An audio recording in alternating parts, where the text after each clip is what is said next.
Good evening and welcome to VTV News. On our broadcast tonight, a look at the continuing crow problem at Vanderbilt and the university's attempt to secure full tax exemption for campus fraternity houses. VTV News starts now.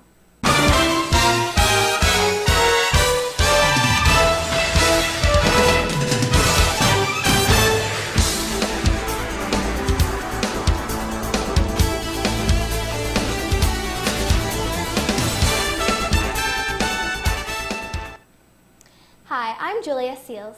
Thanks for joining us tonight. We've got some breaking news. Mark Bandis, the Associate Provost and Dean of Students at Vanderbilt, sent out an email this evening to Vanderbilt students about an arrest of 2 students due to drug charges. The investigation was conducted by VUPD and the Metro Nashville Police Department, with the Office of the Dean of Students conducting an investigation as well, placing the students on interim suspension. The email includes a link for students to use to report information about the sale of narcotics on campus, and students can also make anonymous reports by calling 615-322-7868. There are also details about utilizing the resources of the Psychological and Counseling Center, the Student Health Center, and the Vanderbilt Recovery Support Program, urging students with substance abuse issues to seek help. An article published by the City paper reports that Vanderbilt is seeking fully tax-exempt status for the 11 fraternity houses on campus. Since 1968, the houses have had a 50% tax-exempt status. However, a lease agreement with the Greek organization was changed, and the houses are now under full control of Vanderbilt, so the university has requested tax-free status. Their appeal was denied by the state's Assessment Appeals Commission, so Vanderbilt has filed suit in Chancery Court to seek a judicial review of the case. The crow problem on campus continues to pose problems. Victoria Halakar has the story. Crows come with the territory here in Nashville, but in recent years, Vanderbilt has been making strides toward reducing their presence here on campus. Here to tell us a little bit more about their migration and recent increase in population is an employee of Plant Ops. And this is something that happens every year, every winter. It's just a seasonal gathering of the birds as part of their normal migration. What's different now over years past is that the traditional roosting areas in other parts of the county and other parts of Nashville, due to construction, renovation, and other activities, has moved the birds. When asked about the success of the efforts to keep them away, Mr. Hughes had this to say. It was successful, but what we did last year is not going to carry over to this year. Vanderbilt's just, got a lot of what they want. A lot of our oaks, sycamores, they're attracted to them. Plus the taller buildings and structures offers weather. The tools used to get rid of crows are plentiful. We didn't use the extreme pyrotechnics that we did in the past, as far as percussion cannons or the shell crackers, but we're still using the stress calls and the scream around. Crows do pose a health risk to people when in large quantity. Well, the sanitation of their droppings, for one, and associated with the droppings is histoplasmosis, which is a fungal disease. It's inherent in the South, but anytime you have large masses of birds and the accumulation of the droppings, that increases the threat of it. And this is part of disease reduction. It's all about safety for our faculty, staff, students. We don't want anybody to get sick. And, we're going to run the birds off.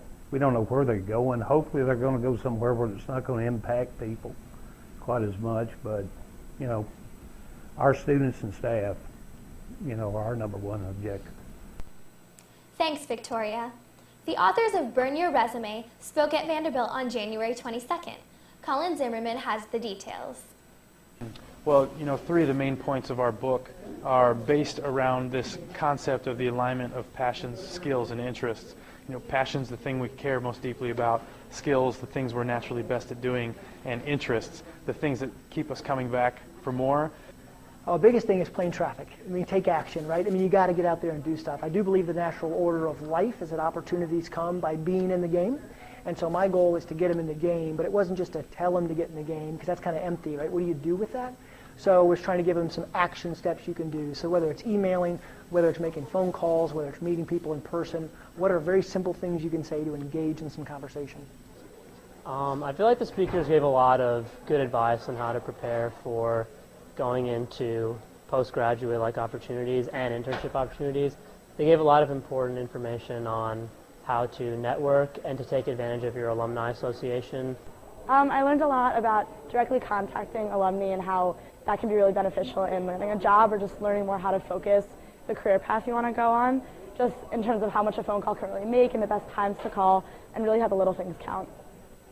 I definitely learned, instead of looking at online databases, to really get out there into the world and network with the alumni and use all the available resources we have here at Vanderbilt with the Owen Graduate School and also with the Career Center. Some of the main points I took from today's talk were really to be intentional in your career search and do the preparation that you need to beforehand. They gave a lot of great tips as to some of the avenues that you should explore, but the big thing is before you're exploring those avenues like VU Connect and using the Career Center and various alumni connections, how to go about preparing for those. The little details matter the most, the little things of being concise, making sure you're asking the right questions when you go about it so you're not wasting the folks' time that you're trying to talk with. We're actually really excited to be back at Vanderbilt, and tonight we were actually talking to a bunch of students who may be interested in the YP program, the Young Professionals opportunities here at Owen. They have a Master's of Accountancy, Master's of Science in Finance, and then there's this unique program at Vanderbilt that's got the 3+2 undergrad and MBA program. And it was really impressive to see so many underclassmen here. We had first-year students and sophomores really flooding the place, so it's really exciting to see how engaged the younger people are at Vanderbilt in the development of their own career trajectories. They asked great questions, and we're just so pleased to come back and help. Thanks, Colin. The Vanderbilt men's basketball team secured a 58-51 victory this past week on the 19th against South Carolina in their first SEC win this season, which took place in Columbia. Tonight they are up against Auburn in a home game, with Vanderbilt currently beating Auburn 34-27. And tomorrow night, the women's basketball team plays against Tennessee at 8 o'clock. Thanks so much for joining us on VTV News. Be sure to like our page on Facebook, follow us on Twitter, and check out our website at vanderbilttelevision.com. And tune in for our broadcast next week. Good night.